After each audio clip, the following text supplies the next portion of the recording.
Senhor esteja com todos. Ele está no meio de nós. Proclamação do Evangelho de Jesus Cristo segundo Mateus. Glória a vós, Senhor. Naquele tempo, Jesus começou a mostrar a seus discípulos que devia ir a Jerusalém e sofrer muito da parte dos anciãos, dos sumos sacerdotes e dos mestres da lei, e que devia ser morto e ressuscitar no terceiro dia. E então Pedro tomou Jesus à parte e começou a repreendê-lo, dizendo: Deus não permita tal coisa, Senhor, que isso nunca te aconteça. Jesus, porém, voltou-se para Pedro e disse: Vai para longe, Satanás, tu és para mim uma pedra de tropeço, porque não pensas as coisas de Deus, mas sim as coisas dos homens. Então Jesus disse aos discípulos: Se alguém quer me seguir, renuncie a si mesmo, tome a sua cruz e me siga. Pois quem quiser salvar a sua vida, vai perdê-la, e quem perder a sua vida por causa de mim, vai encontrá-la. De fato, que adianta o homem ganhar o mundo inteiro, mas perder a sua vida? O que poderá alguém dar em troca de sua vida? Porque o Filho do Homem virá na glória do seu Pai com os seus anjos, e então retribuirá a cada um de acordo com a sua conduta. Palavra da salvação. Glória a vós, Senhor. As palavras e a vivência do Santo Evangelho cancelem os nossos pecados. Amém. Meus irmãos e irmãs, queremos agradecer a Deus que nos concede também, na liturgia deste Santo Domingo, uma palavra muito forte e que refere à experiência de todo homem e de toda mulher que busca trilhar o caminho do Senhor. Alguns com mais empenho, outros talvez com menos, mas todos aqui presentes estamos na caminhada com Jesus. Você que me ouve, você que assiste a transmissão da Santa Missa, também, certamente, está nessa mesma caminhada. Podemos ver refletida aqui, então, um pouco desta nossa experiência pessoalmente vivida. Olhem só. O Catecismo da Igreja Católica, transmitindo uma tradição cristã desde a origem e até mesmo embasada na tradição que lhe antecede, que é a tradição judaica, a tradição bíblica, mostra que ao Deus que chama convém dar uma resposta. Não podemos permanecer indiferentes. Podemos dar uma resposta que é: sim, Senhor, eu vou trabalhar na tua vinha. Ou a resposta: não, Senhor, não estou interessado, não me interessa, passe bem. De qualquer modo, é preciso dar uma resposta. Há, porém, situações que sobrepassam estas duas, assim simplesmente aqui referidas, sim ou não. Qual é esta outra experiência que muitas vezes acontece, diria, em grande parte da nossa vida de seguidores de Jesus? A sedução. Deus, de alguma maneira, nos atrai, mesmo quando tantas vezes nós não quisermos acolher o seu convite. Há tantas pessoas que fazemos a experiência do vai, do vem, abandona a palavra, se distancia de Deus, se distancia da palavra e volta, e uma outra vez se distancia de novo, e ora se é mais fervorosos, ora a gente se arrefece, se resfria, mas não conseguimos e não podemos dizer definitivamente, eu não quero mais. Existe como que esta luta que aqui transcreve o profeta Jeremias. A luta de uma verdadeira sedução, que depois o apóstolo São Paulo também a transcreve na carta aos Filipenses. Seduziste-me, Senhor, e eu me deixei seduzir, numa luta sem igual, mas no fim das contas prevaleceu teu querer, a vitória foi tua, Senhor. Meus irmãos e irmãs, isso mostra como então, no dizer de Santo Agostinho, Deus preparou em nossos corações, em nosso ser, instalou em nosso íntimo um chip, para usar a expressão que hoje todo mundo sabe. O que é um chip? É um aparelhozinho assim minúsculo que se põe dentro de um objeto tipo celular, tipo o iPad, estas coisas que agora se usa e que são minúsculas e que, no entanto, possuem uma grandiosidade. Todos sabemos do que é capaz um chip. E até mesmo, olhem só, para se controlar, por exemplo, os presos, se coloca neles um chip. Então, mesmo que fujam, a gente sabe por onde eles andam e é fácil de reencontrá-los. Os aparelhos especiais que se manda aí pelo universo, pelos ares, pelo cosmos, vão com esses dispositivos. Pois é, serve para entender como Deus nos criou. Santo Agostinho diz que Deus colocou em nós o chip da inquietação. Senhor, fizestes o nosso coração inquieto, colocastes nele esta comichão, esta insatisfação, de modo que esse coração não repousa, não descansa, enquanto ele não voltar e se acoplar e se apoiar no teu coração, não se apoiar em ti. Assim disse Santo Agostinho: Senhor, criastes o nosso coração inquieto, e ele não repousará enquanto não voltar a ti. Essa é então a nossa experiência de vida. Por isso, meus irmãos e irmãs, não desistamos de nós e, sobretudo, não aceitemos de boa vontade quando nós, porventura, por uma situação, uma circunstância, nós nos afastarmos de Deus. Retornemos, é nele que está o nosso descanso.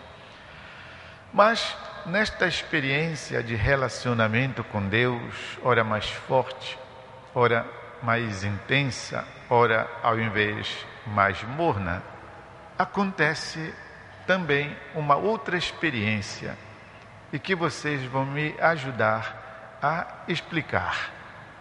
A explicar porque também é uma experiência que nós fazemos. Prestem atenção. Desde a origem do cristianismo, estabeleceu-se em grande parte da igreja, no início, nos albores da sua existência, uma heresia. Esta heresia se chamava de gnosticismo, ou heresia gnóstica.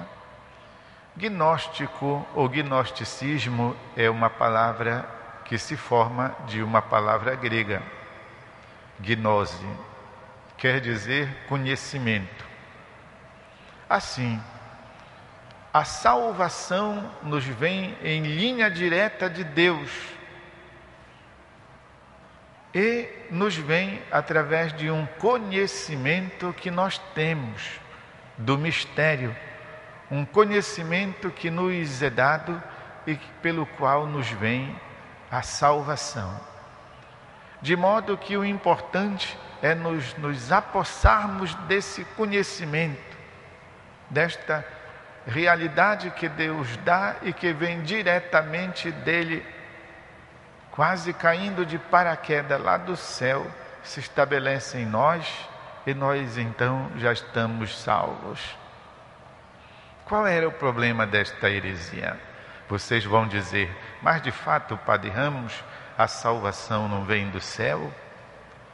Vem, meus irmãos, com certeza, mas ela passa através da cruz de nosso Senhor Jesus Cristo. Vocês estão vendo esta cruz de madeira que tem aqui na nossa Basílica Santuário, que aparece quando a gente canta o hino penitencial. Esta cruz aqui o dia inteiro as pessoas passam a mão nela. Vejam que sobretudo a parte assim do meio para baixo é mais escurecida. Isso é suor das mãos das pessoas que vêm aqui. De vez em quando a gente manda restaurar, porque o suor danifica a madeira. Pois é, o gnosticismo dizia, essa cruz foi desnecessária. Jesus ter sofrido, padecido e morrido na cruz foi perda de tempo, porque nós podemos ter a salvação caindo de paraquedas. E ela então, se estabelece em nós e olha nós aqui salvos. A heresia gnóstica, ou o gnosticismo como ficou conhecido. Ela nega o sofrimento de Jesus, ela nega a cruz de nosso Senhor. Esta heresia, ela comparece todo o tempo, ela é altamente tentadora. Ela comparece também, assim, de uma forma geral. Vocês devem ter ouvido falar, por exemplo, da nova era. Um tempo esteve em grande moda, hoje menos. O que é que a nova era propunha? Qual era a solução que a nova era tinha encontrado? Ela dizia, vamos pegar só o filé, a parte boa das religiões e juntar e fazer dessas partes boas uma grande religião de que todo mundo beneficie. Cada um entra com a sua parte melhor. O cristianismo entra com a ressurreição, com a Páscoa. Mas como o negócio da cruz é incômodo e implica sofrimento, implica em aniquilamento, vamos deixar de lado. Vamos colocar de lado a cruz do cristianismo. O Cristo crucificado, vamos escondê-lo. Vamos só ficar com a manhã da Páscoa, a manhã da ressurreição. Porque sabe como é? A cruz é assim meio enfadonha, é pouco simpática, então nós vamos pegar só o filé da ressurreição de Jesus. Mas esta heresia, meus irmãos e irmãs, ela também bate todos os dias na porta do coração da gente, de nós, individualmente falando. Ela bate no meu coração, ela bate no coração de cada um. Quando nós não aceitamos a cruz, quando nós negamos a cruz, quando nós não aceitamos que nós também, como discípulos e missionários de Jesus, passemos pela experiência da cruz. O Papa Francisco nos ensina com as suas palavras bem claras, como é o estilo dele. Ele não manda dizer, ele diz que quando a igreja se distancia da cruz, ela se torna uma instituição mundana. Cada fiel, cada discípulo, quando renega a cruz de Cristo, se mundaniza. Por quê? Porque então nos iluminamos, nos enganamos, nos encandeamos. Encandear o peixe significa colocar a luz e o peixe fica zonzo. Nos encandeamos com a riqueza, com o conforto, com os prazeres da vida, com as facilidades, com o consumismo. E tudo isso de uma maneira, digamos assim, bem lentazinha, mas rápida, ao mesmo tempo, toma o lugar da fé, toma o lugar de Deus, toma o lugar da religião, toma o lugar da caridade, toma o lugar do sentido da vida e nos mantém numa superficialidade e apoiados somente naquelas coisas do mundo, por isso chamadas de mundanas. O homem, a mulher que perde o sentido da cruz, o sentido redentor da cruz do Senhor, se torna mundano. E a igreja cai nessa quando também perde o sentido da redenção de Jesus. Por isso, Jesus recrimina a Pedro: sai daqui, Satanás, estás querendo me atrapalhar, porque tu não pensas as coisas de Deus, mas pensas as coisas dos homens, as coisas do mundo. Meus irmãos e irmãs, eu não estou aqui fazendo uma apologia do masoquismo. O masoquismo é um mal da mente, é um problema psicológico, diz-se de pessoas que sentem prazer, que gozam em sofrer. Não estou fazendo essa apologia, até porque toda vez que eu rezo, eu peço: Senhor, não me prova com sofrimento, porque eu não sou capaz de aguentar. Eu poderei, quem sabe, no momento da dor, maldizer o teu nome. Portanto, Senhor, não me tenta. Mais ou menos assim.